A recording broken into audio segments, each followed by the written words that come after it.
Hey guys, what's going on? It's Eli, back with another review video. And yes, you read the title of what I'm reviewing. I'm of course reviewing the controversial Disney film, but still, it's touching, heartwarming, and it's a fun movie.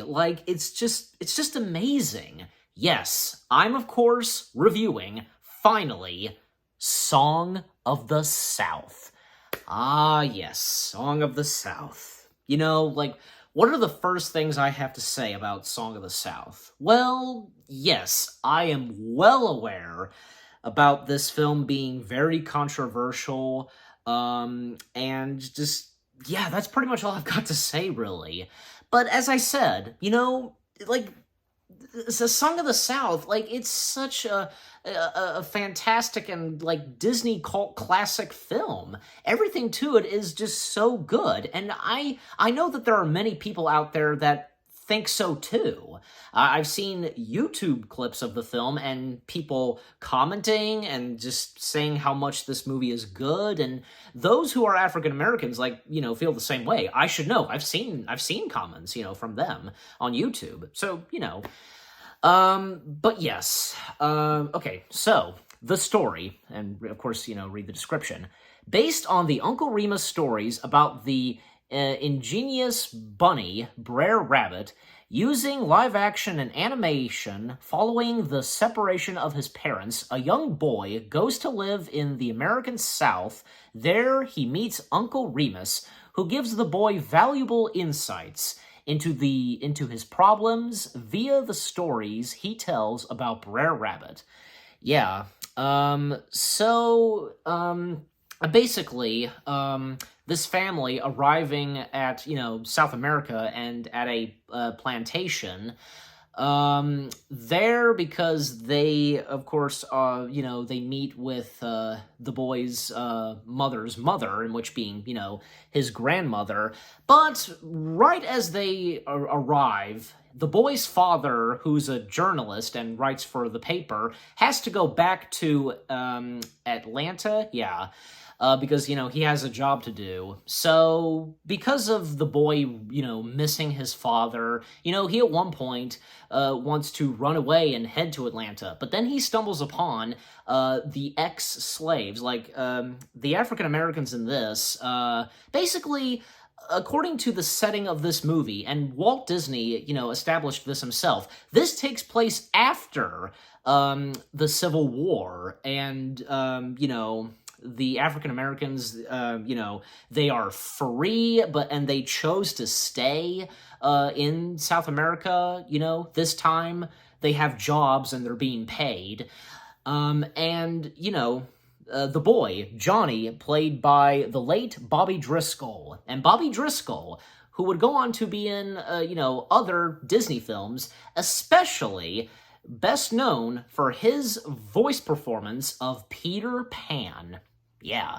So, he stumbles upon the African Americans, where they live and them singing songs, and he hears Uncle Remus, because he was told by, his aunt and his parents about Uncle Remus, and, Uncle Remus, used to tell stories to his father, and also Aunt Tempe, played by the late Haiti McDaniel, who would be best known for being in Gone with the Wind. Yeah, and Gone with the Wind having the plantation house. So, yeah. He hears Uncle Remus telling stories to the kids about Brer Rabbit and so on, and, that's when, of course, he helps out Johnny, as I read, where, because, he wants to, go back to Atlanta, but, with the help of Uncle Remus, giving, helpful advice and, through, the tales of Brer Rabbit. And yes, James Baskett, who plays Uncle Remus, what can you say about the character of Uncle Remus?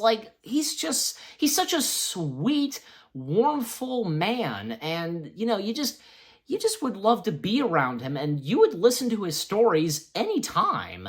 James Baskett, who plays Uncle Remus, the fact that this movie won 2 Oscars, one for the song Zippity Doo-Dah, and an honorary Oscar for James Baskett for his portrayal of Uncle Remus. He well deserved it. He rightfully deserved it.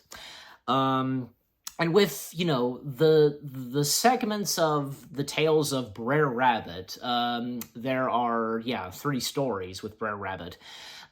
First one where, Brer Rabbit is kind of doing the same thing like Johnny is, running away. Brer Rabbit just, locking up and closing his briar patch. And, he could take care of himself, he says. But of course, getting into clumsy and situations, trouble, and so on, and especially, encountering the main antagonists of the film, Brer Fox and Brer Bear, the 2 main villains of the film. I gotta say, Brer Fox, he's a really good Disney villain, and I think he's in my top favorite Disney villains. Brer Fox, who lives up in Chickapin Hill. Yeah, I think I said that right. Just wanting to eat and roast Brer Rabbit. I'm gonna skin ya, I'm gonna roast ya. And Brer Rabbit, just being a dumb bear he is, Brer Rabbit, he first got trapped in, Brer Fox's, rope trap, getting caught in and the bell ringing, and tricking Brer Bear into, pretending to be a scarecrow, making $1 a minute. That was pretty funny. You was not making $1. You were just making a fool out of yourself. I was making $1. That was pretty funny. And Brer Fox telling Brer Bear that Brer Rabbit made a fool of him. He did? Well, then I'm gonna knock his head clean. And that's another thing, the many times that Brer Rabbit wants to knock Brer Rabbit's head clean. So that's pretty funny. What else that other things that happen in the movie, Johnny, of course, becoming good friends with this African-American kid named Toby, played by Glenn Leedy. Am I saying his last name right? I'm pretty sure. And also, the Johnny's parents being played by Ruth Warwick. She plays Sally. And John being played by Eric Rolfe. Yeah, I think I got that right. And the grandmother being played by Lucille Watson. Yeah. And, yes, so, moments between Johnny and Toby, because Toby is to, take care of Johnny, and Toby showing around Johnny the South America area and with the plantation. And, even say Toby warning Johnny about the bull. Don't go in there, because of the bull. So, yeah. And Johnny, who befriends Jenny, played by the late Luna Patton. Yeah. And her brothers, gosh, it's you want to pound them. They are just so horrible. Let me see. Yeah, Jake and Joe Favors. Yeah, because Favors is Jenny's last name. And the mother of Jenny and the 2 brothers, played by Mary Field. Just the 2 brothers just being so horrible to, say, Jenny's dog. And, of course, the 2 brothers just, insulting and making fun of Johnny and, what he's wearing, wearing a lady's collar, blah, blah, blah, blah. Oh, God, shut up. And so, yeah, as I said, Johnny befriending Jenny, and Jenny actually gives her dog to Johnny. And, of course, knowing that the dog will be much safe with Johnny, and of course to keep her dog away from her 2 evil brothers, and Johnny having trouble trying to keep the dog, even say, Aunt Tempe and his mother not approving, and even convinces Uncle Remus to take in the dog. And, there's another story another Brer Rabbit story that Uncle Remus tells to Toby and Johnny. This story where, Uncle Remus, in the animation world, I guess you could say, the world of, where Brer Rabbit and all the other Brer animals live. Uncle Remus going fishing, and we get the other, fantastic song in this film, how do you do, pretty good, sure as you're born.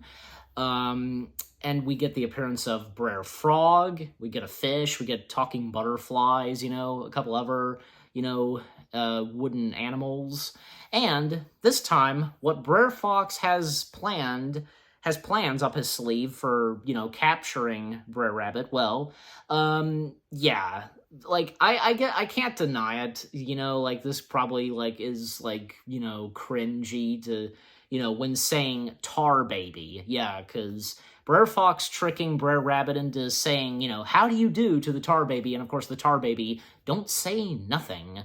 It was pretty funny because, bit by bit, Brer Fox, like, taking buttons and Brer Bear's pipe, a piece of, like, part of his pipe, making the nose, and like, using the tar and, like, like, stripping off Brer Bear's fur. Basically ripped off fur from his butt, basically. And, like, a hat, because the tar baby has to have a hat, and, Brer Bear puts Brer Fox's hat, and, like, like, just fighting all over their hats. And of course, pretty funny, because Brer Bear took his hat, but he took the tar baby's head, and, Brer Fox ripping it off Brer Bear's head, and, like, on his, like, naked forehead. Yeah, forehead. And of course, yeah, Brer Rabbit does fall for Brer Fox's trick, stupid, Brer Rabbit, like, I don't know. He says he can take care of himself, but he can, sometimes. I mean, he does trick Brer Fox and Brer Bear pretty good at times. And especially when, Uncle Remus, he continues telling the story of, how Brer Rabbit, like, tricked Brer Fox and Brer Bear, tricking them into throwing him into the briar patch. You can, knock my head clean, Brer Bear, but don't flick me in that briar patch. And of course, yeah, they fall for it, and, like, falls into the briar patch and pretends to die. They of course think he's dead, and Brer Rabbit, like, I was born and lived in the briar patch. It's pretty funny, because, like, Brer Fox, he is just depressed, and all that Brer Bear does is just knock his head. Yeah, and he walks away. But then at some point, maybe, like, Johnny is, like, getting too out of hand, and, like, just when the stories of Brer Rabbit are told to him, like, he's kind of taking that a bit too far, like, like what Brer Rabbit did tricking Brer Fox and Brer Bear. He does that same maneuver to Jenny's two brothers, because, the two brothers, they want the dog back, and, they're threatening Johnny that they'll tell, his grandmother, his mother, etc. And he's like, go ahead and tell them, but don't tell your mother. He tricks them into not telling them their mother, but of course they do, and they get a whip. Yeah, they get some whooping, back then. And that's when, yeah, because, the mother, Johnny's mother, I should say, finds out about this when the two brothers tell them. And the mother is, like, not too comfortable at this point with Uncle Remus and telling the stories of Brer Rabbit to Johnny, and, tells him that he probably shouldn't be telling Brer Rabbit stories for a while, and then, like, at some point, yeah, I think Johnny's birthday comes up, and there is a party. And, he's hoping that his father could return for the party. And, of course, he invites Jenny, to the party. And, gosh, the brothers, like, just, they won't get a grip, and they just won't leave Johnny and their own sister alone. When at one point, one of the brothers, like, pushes Jenny on, a mud pile, I guess you could say, and it ruins her dress. And I love those moments where Uncle Remus, like, he confronts the two brothers, like, you don't mess with Uncle Remus, like, he means business, and how much he cares for Johnny. So, yeah. And, of course, Uncle Remus, he does what he has to do, tell a Brer Rabbit story to not only Johnny, but Jenny. And this time, yeah, Brer Fox and Brer Bear for sure captured Brer Rabbit, and Brer Rabbit is soon to be, roasted and eaten, and as Brer Fox says, for my dinner. And I tell you, about the animation, just fantastic, and like the facial expressions on the characters, including Brer Fox, his snarl and his teeth, yeah, I'm gonna hang you, I'm gonna skin you. That's great. And of course, Brer Rabbit once again tricking them, especially, tricking Brer Bear, Brer Rabbit claiming that there's a laughing place, and Brer Bear wants to see this laughing place. And of course, yeah, they go, Brer Rabbit, leads them to this laughing place, even though there isn't a laughing place.